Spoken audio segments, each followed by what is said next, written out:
Welcome to On the Edge with April Mahoney Brains. Here, this is the spot where the conversation is pointed, the guests are sharp, and the responses are never dull. Welcome home, Brains. There's only one requirement to hang out on the edge, is that you open your big brain and close your small mind. Did you bring your thinking caps? It's time to put them on, because the conversation starts now.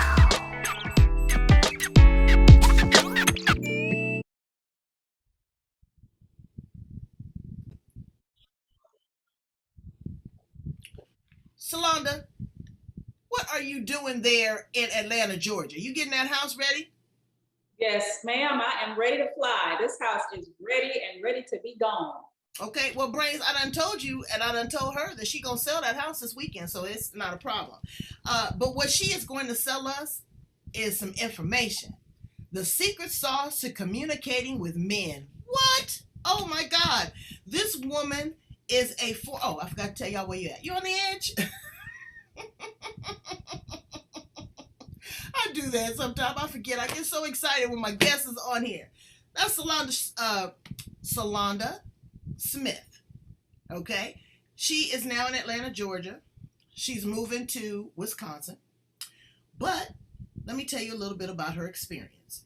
She is a former counselor of 23 years from the Inner Circle Counseling Center, where she helps individuals, couples, and families, fix failing marriages. Now, who does that? You know, that's a lot of work.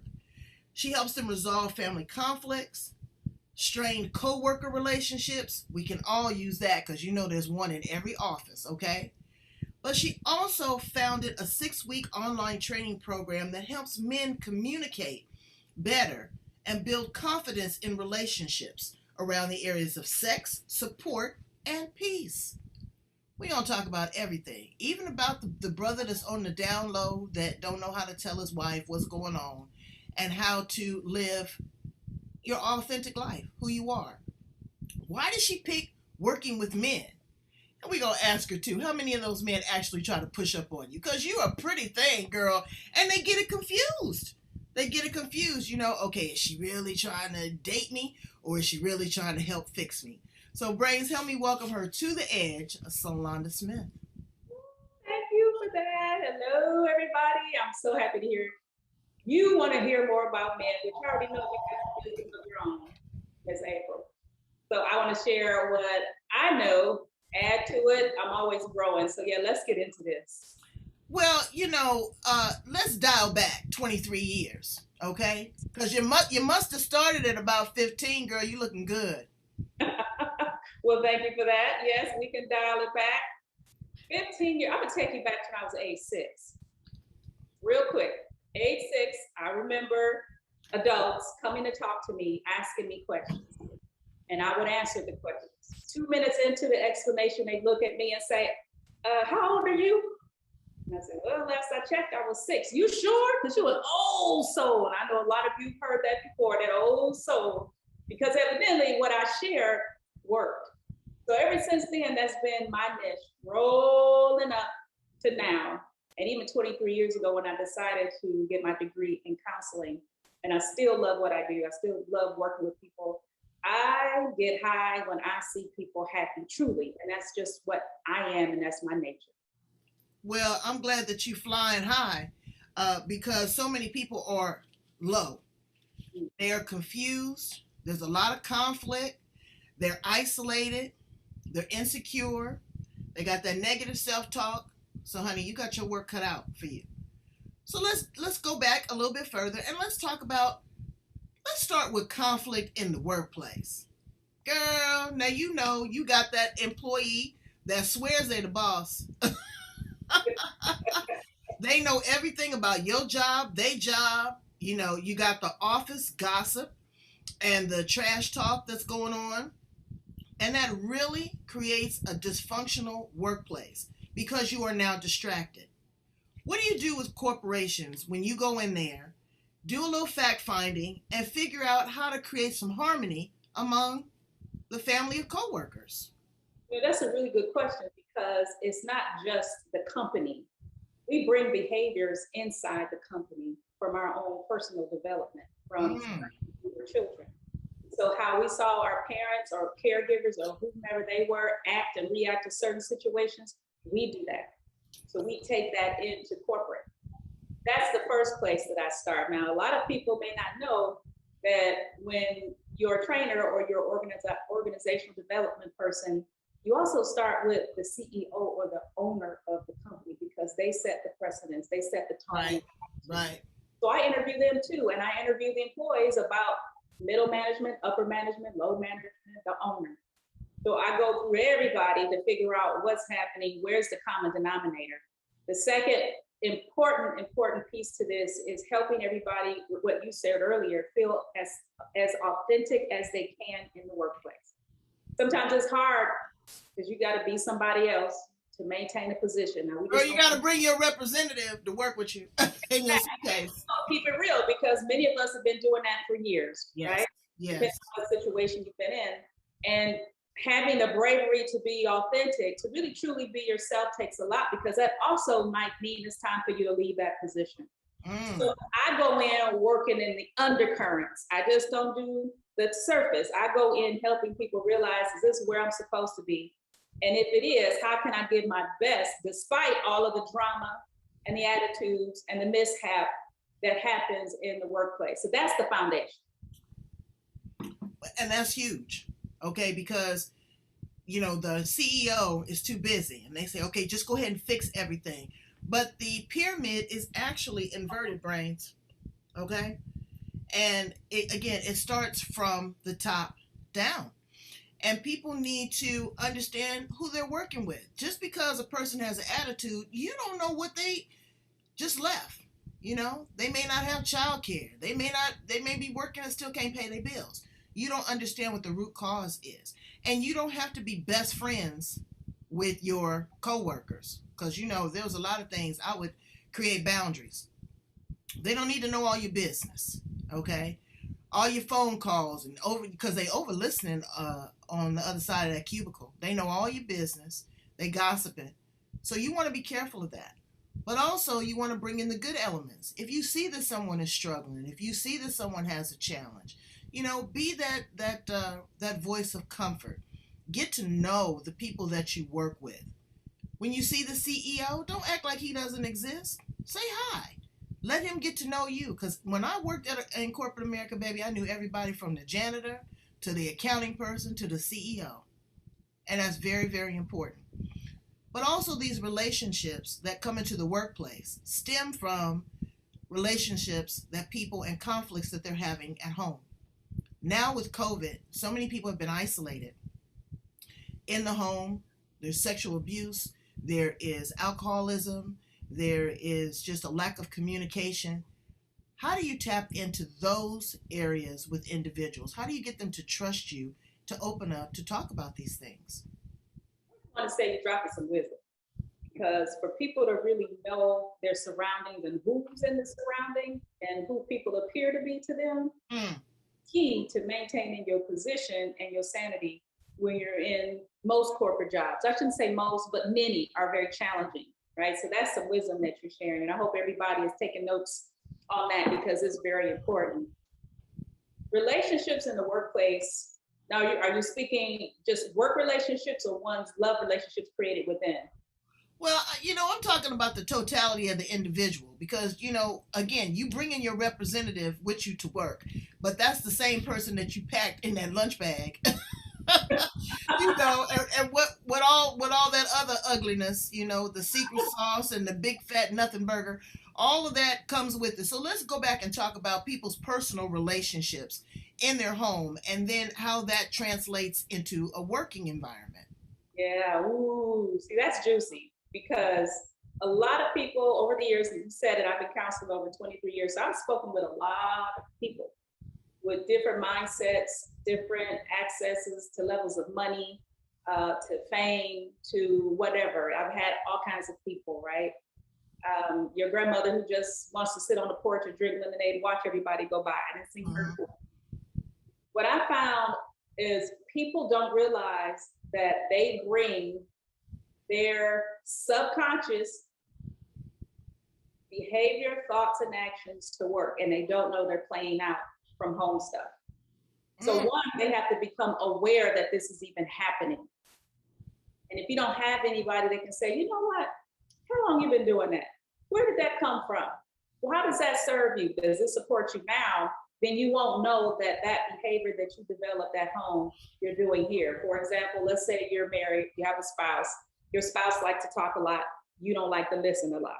So if you get somebody in the workplace who's a talker, and in the first 30 seconds you thought you finished or fixed the problem, and they're still talking, more than likely you're going to do to that coworker what you do to your spouse, which is pull out your phone and start scrolling, or looking around the office, or looking at something else, or you might even put your body language. See, body language is important too. You might convert your body this way, which means you're no longer interested in being present with that person.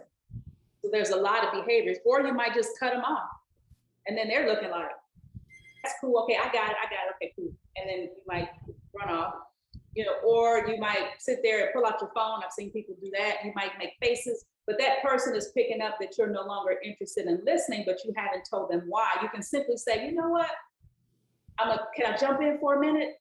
This was real good. I think we finished the problem. I want to finish what we're talking about later, but I'm gonna have to go in front of this errand. Is that all right with you? Like, there's tools and strategies and words. Upgrade that. But the big piece is that if you don't know you have all these underlining behaviors and reactions to people, again, that you learned when you were a child, or in certain types of relationship or traumatic relationships, then they're always spewing out and you don't know it. And they're very obvious, your body language. People can tell when you're not interested in what they're saying. Or the chatty Cathy. I was talking to my daughter about that. I hope she don't come in here, girl, because she'll get mad. But she started a new job. And my daughter is like her mama. She's a social butterfly. But she's working in a medical environment. And I told her it's like working at the bank. Folks don't want you chatty. They want you accurate. They want you kind. They want you professional. But they don't care about nothing else. And I'm like that. The girl's talking too much about what's going on in her personal life at the bank, and she make an error on my deposit. It's on and popping. I don't care how nice she's been before. So again, there's a balance there. Also, boundaries. What are you telling people? All your business. What's going on, your personality, your finance, he's cheating, this, that, and the other. Because my mother was a person of great wisdom, and she would always say, baby, don't give nobody ammunition to fight you with.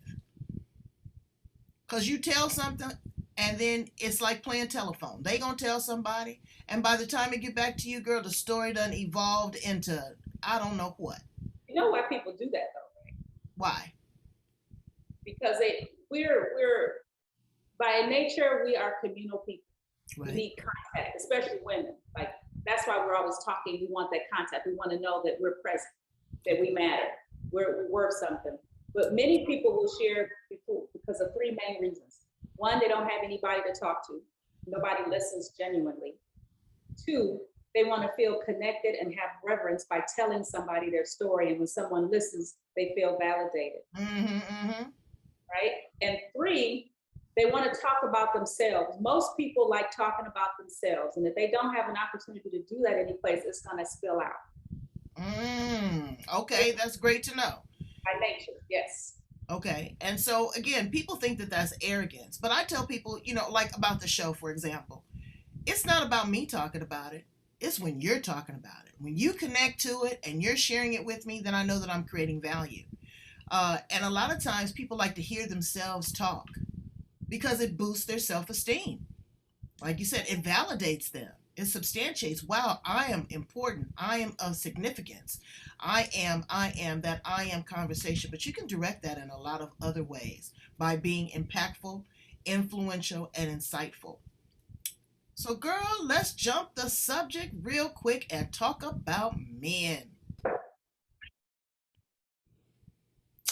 So now let's talk about sex addiction. Because to me, that's some trickery. Okay? A freak is a freak. I just like one person, but that person that I like, they got to perform, okay? They got to do some magic tricks. But people are really addicted to porn. And you were talking about the stimulation of the anus and all the different pleasure points.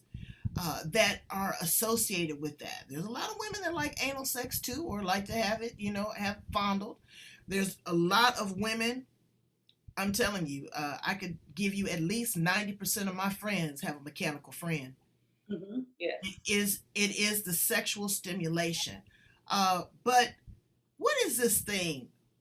Addicted to porn and addicted to sex, and how does that relate to the pedophile? And can the pedophile ever truly be healed? That's a loaded question. Oh, yes, ma'am. Okay, let's do it this way. When I got the certification for this, my father asked me at least 5 times, can people really be addicted to sex? Truly. Can you be addicted to cigarettes? Can you be addicted to chocolate cake? Can you be addicted to oatmeal cookies like myself? But here's the thing, it's how the brain works around that thing that makes you feel good. So for people who like sex, it makes you feel good. Like sex is healing. We have to start really looking at what sex is, okay? And that's another talk. Absolutely. Right? So like the Taoism, at least from my education, I could be wrong, anybody else knows something different, send me a text and let me know, or send me an email and let me know. Taoism believes that sex is for women. They have to keep their energy flowing in their bodies, okay? Right? Their chi going, that's the term, chi. So sex addiction is a brain thing. What you do the most because you enjoy it to escape something else is an addiction. Okay, let's define it. And then you have, well, I know I got this issue going on, but how can I be addicted to sex? Sex is a good thing. Well, it's because it's robbing you of your job because you're online most of the time and now they're catching you. You're masturbating excessively, so now you're hurting yourself. You're staring at people blatantly for 10 minutes without moving your face and they're wondering what's wrong with you. You're not performing with your partner anymore in a bed because the screen and your hand gives you that sensation in the brain of having sex. So you're no longer attracted to your partner anymore. And there's a lot of more women becoming addicted to sex. But see, most of the time they're addicted to love or relationship, not the sex. So pedophiles, now that's a different category for a lot of people. A pedophile, they see that as a different thing than sex. They have an inclination to be with children in a sexual way. They wouldn't necessarily classify that as a sex addiction, then it is a dis-ease. Some people differ. You're going to hear like the person is going to have and bring their wisdom might differ with their understanding, but it's a brain thing. Pedophiles are usually criminalized differently than someone who has a sex addiction. But I'm going to tell you something, and some people might not agree with this and they'd be like, what? What's going on with this? You like what you like because something probably happened to you in the past that was never fixed, that skewed your consciousness and your awareness to liking something that isn't healthy. What am I saying? I'm saying 87% of people who are sex addicts and pedophiles were abused. That's what I'm saying. They were abused and they got used to it. I have clients who told me that they're ashamed of who they are because, and these are men who were abused by other men, but they liked the sensation, so they became like a split mind. The body liked the sensation, the mind knew it was wrong, so then they got very confused within themselves with who they are, because how could something bad being done to me be pleasurable? A lot of women go through that as well. Let me interject real quick right there, because Brains, what you have to understand is, thank God I've never been, pushed up on. Somebody tried it one time. I ran to my mama. Please, you talk about an eye scratching out. It was an eye scratching out. It was crazy. So the thing of it is a groomer is a pleasurer. They don't want to hurt your child. They don't want it to be abusive, but they want it to be pleasurable so that they receive that sensation. And then as the child grows up and develops their own love relationship, they get that same sensation and they revert back to their hurt and their pain. And they're saying, well, I'm confused here. This person violated me. I'm 18 years old now, and I know that I wasn't supposed to be doing this at 7 and 8 years old, but I've got the same sensation. What is wrong with me? This is nasty. This is dirty. This is painful. Again, epigenetics. That person that violated you has probably been violated. And it's a continual cycle. So the grooming. But let me throw this in. Have a conversation with your kids. Right now, today, pause this, have that conversation about how beautiful sex is. I tell this story real quick. My daughter went across the street. She was playing with her friend, and the friend had the Barbie, and Chanel had the chipmunk, and she put them together, and they was doing stuff. Chanel said, "What you doing?" She said, "Oh, Barbie and the chipmunk are having sex." She said, "Oh, no." She says, "Sex is between a man and a woman. It's beautiful, it's loving, it's passionate, it's kind." That's what my mommy told me. Well, needless to say, the little girl's mama brought her back over to my house, carrying her by her arm, and I was like, what? We weren't ready to have that conversation. I said, apparently, because Barbie was having sex with a chipmunk. I said, so there's something going on in her mind, in your child's mind, that she seen something, heard something, or is ready to have that conversation. And you might want to go home and consider how to talk to it. Sex is not dirty. It's not nasty. But if you teach your kids how to not be violated, how to tell if someone is hurting them, if they are curious about sex, again, like we talked about earlier, they're going to ask you one or two questions and then they're going to be on to the next thing. The body is the most beautiful instrument and design that has ever been designed. And when you shield the truth, as Sulonda said, when you shield the truth from them, you hurt them. Do you want the world to teach your child? Or do you want to have the opportunity to be the influencer and impactor and for them to trust you? Wouldn't you agree? It's a lot. I love that. No. That was so, that hit me deep because I have so many stories that I've heard where people didn't have those conversations when they were younger. And the parents left it up to pornography to teach about sexuality or sexology. Sexology is right, but I also want to say sexuality. And so when it left up to the TV, because little Billy gonna say, "Hey, let me show you something." Yeah. And then that's where the habit starts. I've had 11-year-old boys groom themselves watching pornography. So when they grew up into adult males who wanted to have a relationship with women, they didn't know how. Okay, I had 11-year-old males having sex with prostitutes in their culture because that was the thing to do. Right. And he couldn't sustain a relationship and he wanted to so bad, but the wiring wasn't there. It took him 4 years of therapy with a sex addiction strategy to help him break that cycle. And it's still like alcoholism. You have to stay away from the triggers. It goes deep. It is really deep. And again, it is transferable to other people. My aunt and I was having a conversation. And my aunt is square as a pool table and just as green, girl. But she said something to me that was very profound. It was scary. She says, "Well, you hear of these sex pedophiles and they're killing these kids, and they die by strangulation." And I'm saying, that's so awful, that they would choke a child out. They're choking them with their penis. I didn't put two and two together. And I think I'm a brain. I think I know everything. Okay. But I didn't know that. And, you have to teach your children about oral sex. There's, that's girls are doing oral sex and anal sex because they don't want to get pregnant. You got to teach your kids about birth control. It's 2021 brains. Okay. Teach them the rhythm method, but teach them self-love. That's what my mother did. I never got in no trouble. When I broke my virginity, she was the first person I told. And we sat there, and it was a rite of passage. It was a moment. We took provisions, we had the conversation, she checked the boy out, she checked my emotions out, and it worked out famously. Same with my daughter, and there was a neighbor in the neighborhood, and he was strange, and he would come over to the house, and I'd see him kind of stroke her hair, and she'd flinch. That was my sign number one. I said, we don't go over there. If anything happens, you go across the street. She's going to school. Can I take you up the hill? No, you can't take. My mother said I don't get in the car with nobody. You know, tell your kids to say no. That's a complete sentence.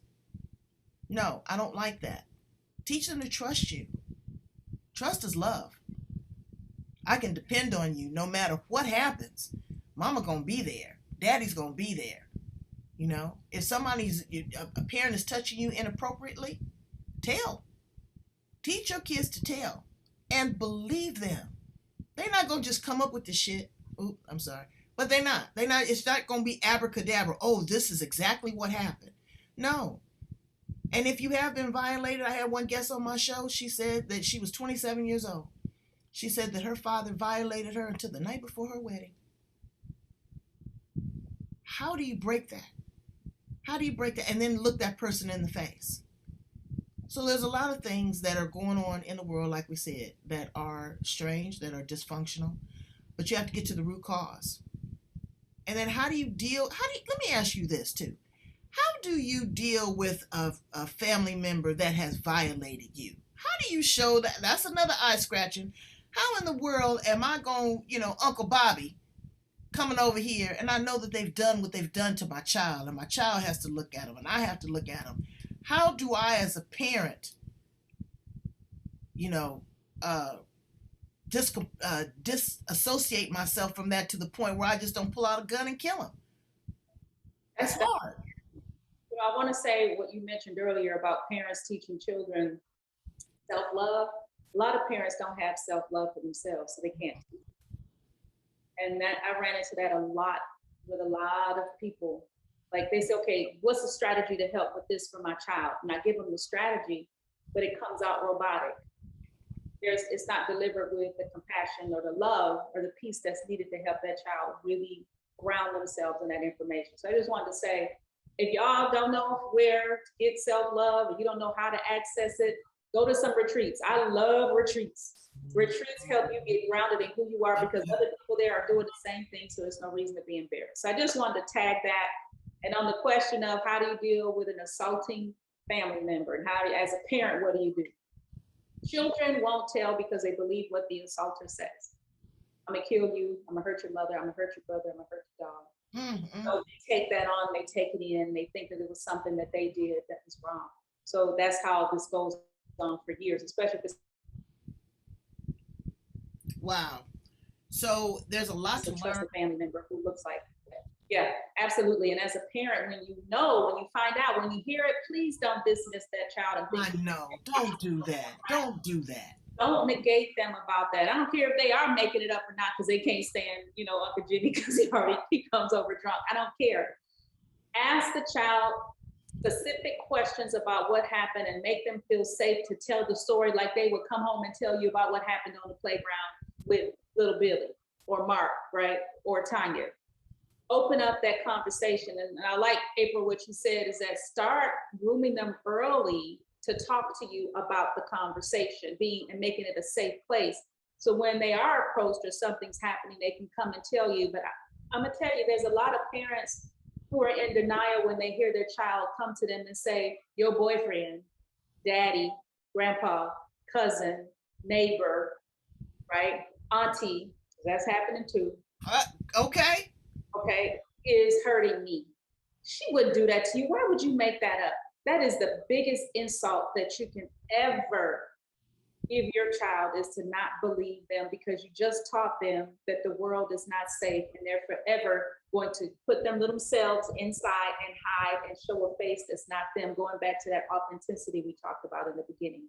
So everyone listening, be willing. I know it's hurtful to hear these things and you don't want to deal with it because it pains you and it makes you show up now and make a decision that everybody might judge or might even ostracize you, or you might have to leave some folks. But if you want to keep your child safe, have those precursive conversations. They can be done in a way that you're not exposing them to all sexual things. Make sure that they know you're a safe place and that you believe them, even if you have to investigate to follow up. Because who they become later, if they don't become whole people and beings, that's going to come back on you later. Okay. Adults, right? And worrying you. So do your work now with these babies. They need you. That's right. And you know what?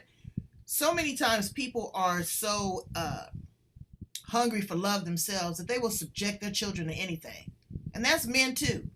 Men, you know, you go get your kid for the weekend and you got the girlfriend that don't like your kid, don't like your baby mama, and saying stuff, being mean, hitting them, whatever. Listen to that. That's your child if you care about them. Women, you know, somebody showing you some attention, you know, they got you dropping it like it's hot, they giving you a little bit of money, all of that. And so you turn a blind eye to him also looking at your daughter, leaving your daughter with him while you go to work all day, or this, that, and the other, you know, and your daughter is starting to bud. Those little breasts is perking up, and that little booty's getting fat. You know, you better pay attention to that. I had a woman, she coming on my show. She was pregnant multiple times at 9 years old by her mother's boyfriend. Multiple times at 9. She got her sight. So, yeah. So to me, I know it wasn't the child. It was the mama. You know when your child is I'm not even gonna try to go in there and judge her mama. But there was something definitely going on, and it turned into a nightmare because her relationships with men, she drew that kind of man to her as she grew older, abusive, you know, sexually assaulted, dismissive, all those type of things, because it's an imprint. It's a part of your DNA at that point. It's a part of your epigenetics, you know, what you are going to do. And do we want to leave that legacy? You know, I hear 1 in 4 have been sexually abused or sexually assaulted. Number one is sickening. I don't know what people find attractive or interesting in a child. You know, I don't know what it is about being abused. And I have empathy for those that have been there. But also the conversation is when you introduce yourself to somebody and you've been through that, my opinion is that doesn't have to be a part of your calling card. Hi, I'm Betty and I've been sexually assaulted. Because to me, that sets you still in that place. It doesn't allow you to move beyond. Hi, I'm Betty. I'm the CEO of this company that's making 6 figures. But as a result of that, this is some of the trauma that I went through. That doesn't have to be the first thing that you announce to people because people judge you for that. Even though you were a victim, they hear something different than this person has been victimized. They in their mind, it seems like they see you in that sex act. They can't separate that once you've told them. So number one, that's your business. You keep that to trusted friends or your counselor or your coach, or you become an advocate. But you got to take the responsibility for the information that you give out as well. Don't you think? Yeah, absolutely. You know, it's tough. It's tough. All right. Well, on to the next subject. Ooh, wee. Now, I have a lot of men on my show, and I tell people I'm not anti-men. I don't only work with women. I don't. I love a man. What they bring to the table, their ingenuity, their fight, their drive, their business sense, their passion. Men are having a hard time right now, especially with the Me Too movement and being emasculated and being called out for their indiscretions. But you work with men on sex, support, peace, and confidence. How did you get into that? Oh yeah, I love men. I do too. They're yummy. They have so many things that they give to us, and I think many women are blinded because of past experiences, right? Past expectations that they put on male that they never communicated because they were told men were supposed to be like this. That's not true. Men are the provider, performer, protector, problem solver. Like that's who they are. I got into specifically working with men because in my practice, inner circle, I noticed I had more male clients coming to me over the last 10 years. And it wasn't by request that they boo, bay, or boogie. They were coming because they wanted help themselves. And they were about the age, mostly 21 to about 45. Now I had some older gentlemen come, but that was the age range. And they were asking the same questions. Well, what do I do when she gets mad and doesn't want to talk to me? What do I do when she withholds sex? What do I do if like I just can't get a word in edgewise? And why does she ask the same question over and over again when I'm Girl, like, I know. Mr. oh, Magnificent, he will tell me, he say, now look, I got it. I heard you. I heard you. And when he says that double, I heard you, I shut it down because he's heard me at that point. Girl, yes, we do. We do. We do. We do. yes, right. So there's so many aspects to men that I think if we knew, see, this needs to be taught early in our lifehood. I'm gonna call it lifehood. It should be one of those things like if we learn how to cook, if we learn how to tie our shoes, brush our teeth, information about the other gender should be taught as well. I think that would cut down on so much heartbreak, pain, betrayal, murders, everything. Right? This is just how I feel. So my heart started to go out to these men when they came to see me because they just seemed like they just didn't know what to do. They didn't know their own power in a relationship because of how they were conditioned as well to be the man. I'm gonna handle everything, even though I don't know how to do it, but I'm gonna do it. And I'm gonna let you know I don't know how I'm gonna do it, but I'm gonna do it and I'm gonna bleep it up. And wait a minute, but if I don't do it, I'm gonna make it seem like I did it, and I'm gonna make you feel guilty because you questioned me about not doing it.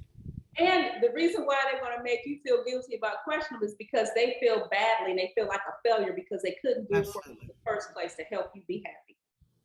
See, all these little secrets about men are so important. So that's why I started working with them. I know that there's workshops and churches and places like that that work with men. Mm-hmm. But the way I work with men is different. And you asked this question earlier was, what is it about me? Because there's other therapists, women therapists that work with men. I'm also a coach, and I do more coaching and consulting now and training and speaking.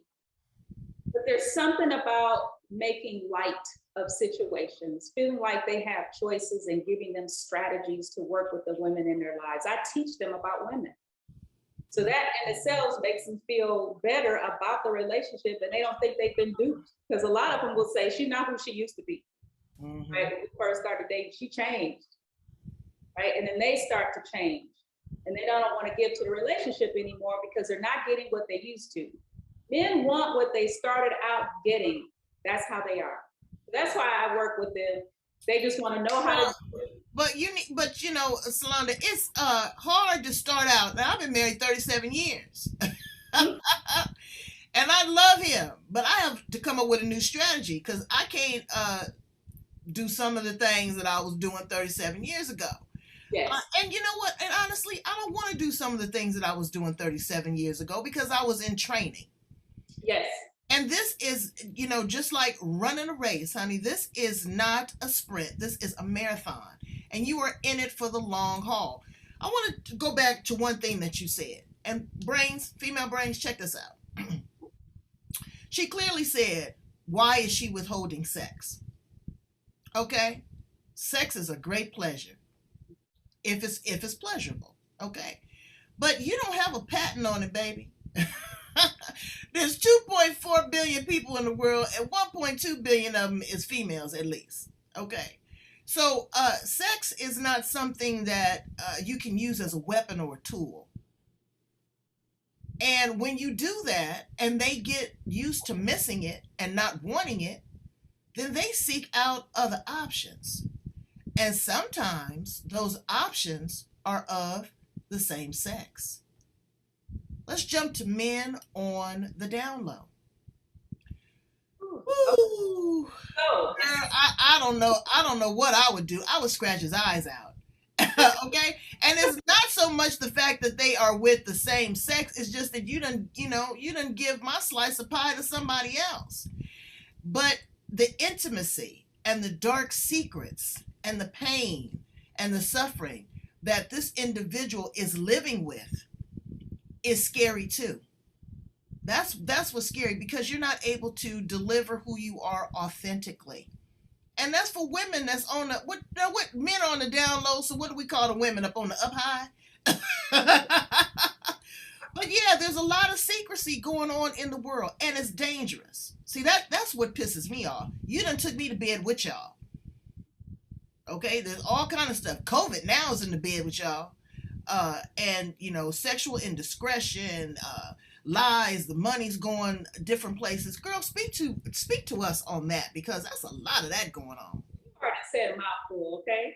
Because you're on point. And what I was thinking about, and I hope everyone who's listening can hear this piece, is so important. And everything we're talking about is important. But this here, when we're talking about men and your sexual options, i.e. download, choices, whatever, there's so many different names to describe what we're doing today with our sexuality, okay? And there's two things that came to mind when you were talking. For men who choose to be married to a woman or have a long-term commitment with a woman and then sleep with a man.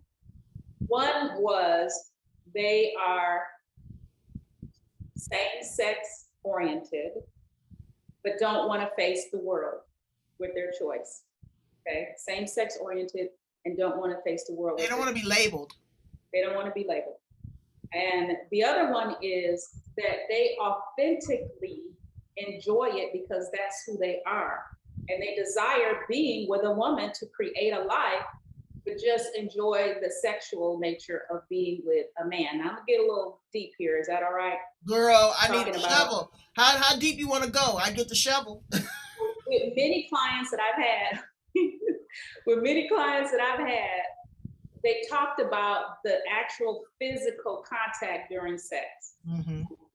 The anus has hundreds of neurons around it, right? Pleasure principles that can give an extraordinary amount of sexual pleasure and just pleasure to the entire body. And that's one reason why men enjoy that experience. It's not something that they can get with women. It's a different experience. So maybe you have some men who use toys or objects to create that simulation, and then they don't actually go to a man, but they want that feeling. And then coupled with some other things that might be happening, the stroking in addition to the penetration, that also creates a whole nother sensory experience. So what I'm finding is that you have these two types of men. Now also within the younger generation, 21 to 30, that this is a choice to just be freely liberated when it comes to sexual exploration and not label themselves anything but a human being. And right, non-binary, girl. I'm trying to get my head around that. I done had it on my show. I'm hearing it everywhere. Okay, and so how that working for you when you go to pee? you got to do one or the other. It's a mindset, because it's like, okay, well, are people saying this because now it's an option? This has been around for a long time. It just wasn't accepted. Come on, it just wasn't accepted. Had it in our temples around the planet, all kinds of things. And it wasn't labeled. Yes, it didn't have a title. It was not labeled. It was, you have this body, right? Your soul is in this body that gives you these certain pleasures when you do these certain things with this certain type of person or object or thing or whatever, and I want that. Now we come in and we might judge and say, well, that's not wrong, that's not right, especially when someone's been hurt. That's what the problem is. But what you said something really profound earlier, and that is people have to agree to the type of relationships they want to have. Because you said you'd scratch his eyes out, right? If he did that's me. But I've got girlfriends that have polyamorous relationships. I have friends that is okay with their partner. They have open relationships, all of that. But hell, I'm territorial like a lion. I piss a ring of fire around mine. But everybody's not like that, and that's okay. And then sometimes you have to understand that is that actual pleasure point and sex the deal breaker. These days you have to have that conversation. My great grandmother, she was notorious for teaching in parables. And one of her favorite ones was, it was two. Don't go someplace one and come out two. Right? Which meant don't go and get pregnant. Don't do some stuff you're not supposed to because you're not ready. And then she said, and she told me this when I was 10. I don't know why 10, but she said, the one thing that can surely strengthen a relationship is cheating. I said, wouldn't that break it up? Because that's all I saw in my family, right? Mm-hmm. Right. So wouldn't that break it up? She says, no, not if the people choose to stay together, because she says now they've dropped all their faces, because now their true selves are exposed, and they have to decide if they can be humble enough, compassionate enough, giving enough to accept somebody back in their world that hurt them in one of the worst ways they can ever be hurt. Because when that happens, at that point, you have nothing else to lose, and you can love freely. Mm-hmm. Like, that was profound to me. It is profound to me right now. Right? And Brains, it ought to be profound to you because, again, I had a woman come real quick. A woman, I was selling cosmetics in the cosmetics department. And she came into me and she had just come back from a chemotherapy treatment. And she says, "Can you make me pretty? Because I'm no longer pretty to him. He's stepping out on me. He's got another woman. I've got all these scars. I'm going through chemotherapy. When you look at my body, it's ugly. When I take off my wig, I have no hair. What do I do?" Girl, I couldn't believe these words come out of my mouth. I told her, "How open are you to having that open conversation about him still living his life with boundaries and with respect? He's paying the bills. He's paying for your medical care. He's cooking your food. He's there to support you. But there's something that he's lacking. There's something that he needs in his life." And unfortunately, she was terminal. And we had that conversation. I said, "It's coming to an end quicker than it's not." And he is, he's suffering from that. So go home and have that conversation. She came back to me. I told her, "I don't want to know all the details." She says, "But I've opened myself up to allowing him to love again." Now, whatever that looked like in their relationship, and that was deep. That was deep because she's allowing him to still separate that. I'm sure there was boundaries. She don't want to call in there or laid up in the bed in between them, but she's still allowing that person to live and to love. And, it's very combative because there's jealousy involved. There's insecurity. Oh, okay, well, why am I not good enough for this situation? Why am I not, why am I not pretty enough? It's not about the I conversation. It's not always about you. It's about the other person. And, listening, you got to listen to it because don't tell me you don't know. Okay? I told Mr. Magnificent, "Now look, I'm going to pick up your phone. I'm going to smell your t-shirt." I'm not snooping, but you can't be closed off from me in a relationship, and I'm going to offer you the same opportunity to explore who I am if we're keeping it real. And after 37 years, situation may change, girl, okay? Because folks do change. Their desires change, their wants change, their sexual appetite changes, and they don't communicate.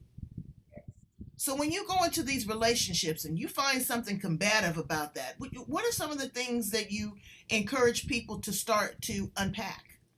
Well, you already said the first thing, and that was how I measure how they communicate. What's going on? Is there a lack? Is there overabundance? Is there lack of comprehension? Because what I found is that it's not just how people communicate, but it's the lack of comprehension based on their own internal values. Right. Do you understand these words that's about to come out my mouth?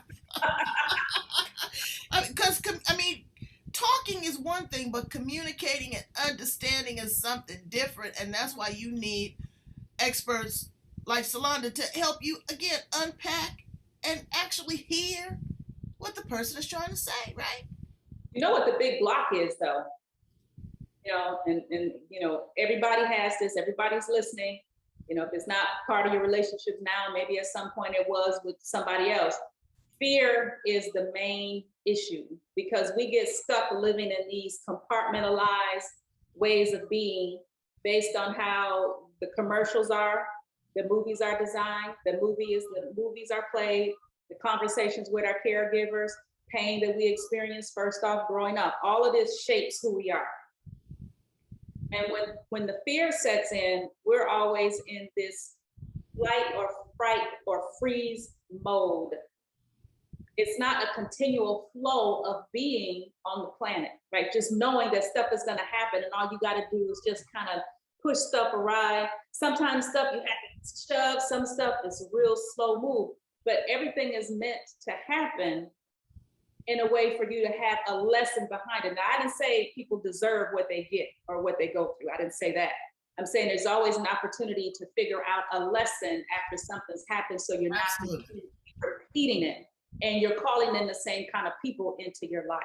That's the problem. So when we can remove the fear, mostly, even though it's a protector too, we can have those conversations you're talking about. Everybody listening can have that conversation without the fear of feeling like somebody's going to leave them and then they are rejected, or they feel like they never mattered, or that they have a fear of being alone, or whatever it is that we're walking around with in our mindset, because our world is encased in this right here. Right. Absolutely. Entire Absolutely. world. So when you change it, the thought pattern behind it, you can change your world. Okay, Right. yeah, she left me. So what? I'm gonna enjoy me and my life. She left me, but that's okay, because if I choose to love again, I can create this energy within myself of peace and happiness and calm and clarity and focus, and I can pull in who I want at this time to help me be my best self on this planet. Or I could buy the best vibrator they sell. Yeah. Because self-pleasure, ain't nothing wrong with self-pleasure. If you don't know how the machine work, baby, you can't tell nobody what it is that you need and you desire. And, again, like you said, this is also epigenetics. This is generational trauma about, being whooped with the Bible too. This, that, and the other. It is different. Don't tell me that there was no gay people or people that had, sexual fetishes back in the day. There was. I want to know how you communicate this to your children. Mama and daddy are, they're splitting because one has opted to live a different lifestyle. This is who they are, because that can really screw a kid's head up. Yes. Okay, so here's the thing with that. And I kind of split hairs about it just a little bit, but I believe if you are a soul encased in this body, you have a right to hear a truth. That's right. No matter the age, you have a right to hear a truth. Now, you can devise that truth in a certain way that can resonate with that being at whatever age they're at. And later you can add on to it, right? Because some beings are super fragile and they can't handle that, or they'll take it within themselves and they think it's their fault and now they want to kill themselves. We'll just keep it real. Yeah. So you can deliver it, but you can deliver it in a way that's palatable and chop it up. Mommy and daddy don't get along anymore. We don't play nice on the playground, and we tried over and over again. Do you have any friends that you don't play nice with on the playground, so you avoid them? That's kind of how like mommy and daddy are right now. So we're going to take a break, but you'll still get to be with both of us. We all just won't be together. I know that hurts you, and I know it's hard, and I'll be here for you, and daddy will too. But you're going to get through this, because this is what life brings us, and we're going to learn how to navigate it together. See, those kind of conversations can help children understand what's happening. They might look and say, what? Right, or either go off to the next subject. Oh, okay, well then that's your problem. Let me go outside. Right, like right. What y'all do. But you can do that. You nowadays, because you mentioned something very early on, there's a lot happening today. A lot. I mean, too much for a lot of people, and they're suffering. A lot of people are leaving the planet not just by a virus or two, but they're leaving because they don't know how to handle the mental and emotional stress of what's happening today as well. A lot of people are just giving up. They're making decisions that's not helpful for them, that's causing problems for them in the long run. So yeah, they're not having a conversation like the conversation that we are having here on the edge. Brains, I told you this is jam-packed, and as soon as she gets settled, she's coming back here on the edge to tell us more, because it's a lot going on in the world. I don't want you to be fearful. I want you to live your authentic self. And yes, you are running a risk. Okay? But when you get in your car and fasten your seatbelt, you're running a risk. When you show up at work and you're not your authentic self and you're called into HR, you're running a risk. When you go home and kiss that woman that you have no sexual attraction to, you're running a risk. When you go out on these dating sites or go out to the bar and you meet some stranger and you decide to bump your ugly, you're running a risk. So really, you got to figure out what race you want to run. And do you want to make it to the finish line? And the only way you're going to make it to the finish line is if you are authentic and you run at your pace. So I love you, Sulonda. I really do. Because this is a lot. And it's a lot to understand. And I'm going to put this caveat in, especially in the Black community. There's no shame to being gay. There's no shame to being in a relationship that is not functional for you. You know, there is shame in being in a relationship that is dysfunctional for every aspect of your life. Every aspect of your life, brains, cannot be in total chaos. It really can't. There's no clarity there, you know, and you have no space, you have no bandwidth. So I want you to contact Sulonda Smith, uh, work with her, have a conversation. Somebody that is, you know, totally, that has no opinion, you know, that's totally objective, that cares about the end result, your well-being in your work environment, in your family environment, you know, just socially, you know, how you show up at the networking meeting. Are you over talking? Are you crazy? Whatever. But please tell my brains how to get in contact with you, because this has just been so cool. This is so cool. It really is, because, you know, that's what we do on the edge. We're going to give it to you 110%. Now, whether you can ingest it all, you know, but we're going to give it to you, and you got to edit and filter. How do they contact you, beautiful? Oh, thank you for that. The love flows back to you truly. Thank you for that. And I'm grateful to be able to share with everybody on the edge, because this is a powerful platform. You know, you bring a lot of good information for people to help them survive, to figure stuff out. You know, I want to say another word, but we're gonna put some stuff. So because it's heavy, right? Oh yeah, oh yeah. This is not a one time, you know, interview. This is an ongoing conversation, because again, we've touched on everything. We've touched on family. We've talked personal. We've talked, you know, sexuality, finance, employment. You know, this is a lot. Yeah, yeah. So if anyone wants to continue the conversation, or they have a question about something more particular, you can email me. That's the best way, at Sulonda. And that's be my first name, Sulonda at sulondasmith.com. You can just send me an email and say, I got a question, right? And we can jump on a call as a consultation. You know, free to do that. Discovery's calls are free, just to see what's going on. And we can chat about what's happening, because sometimes when you're twirling around with the same thing in your head, especially for years, it's time to let it go and to let something else come in. And even if it's not with me, go see somebody just to help you. You haven't failed. You're just making a shift, and you need somebody to help you make the shift. And it really is okay, because that's why we're here. So that's how they can contact me for a question or comment, or to work with. Well, and all your information is going to be on the back part of this interview. We're not going to miss out.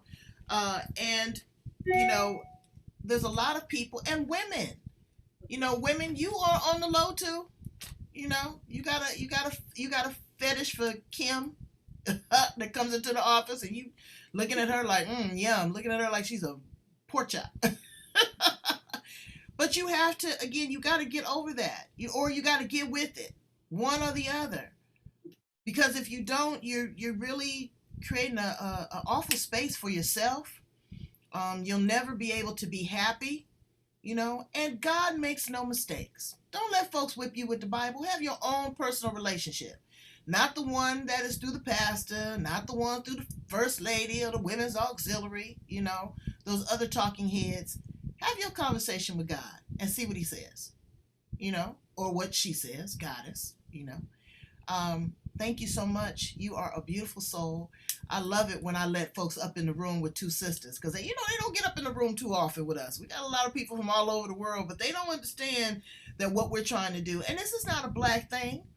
You know, but we're speaking to our community because, again, we understand the cultural norms or abnorms. And so we want them to be comfortable to who they are, and to be able to seek out counseling. There's no shame in counseling. Everybody needs to be counseled. Everybody needs to have someone that's totally objective to what their situation is. And that's her right there. You see that? To greatness. All right, brains, I need you to do what you do. Handle your business. Sign up. Okay, I need you to go to YouTube. I need you to go to LinkedIn, Twitter, Instagram, Facebook. Subscribe, because I'm giving you this. I'm going to give you some more stuff too. You wait. I got a guest that's coming on from Australia, honey, and she's talking about the ones that's addicted to porn. So I'm going to run a whole series on this, because what she says that just watching porn does to the mind. Okay, is cray cray. So I love you, sister. Thank you so much, and I'm looking forward to hearing about all of the wonderful things that you're doing in your new home, transplanting yourself, and you are a great, great person. Thank you for being here on the edge. Everyone. Bye, Brains.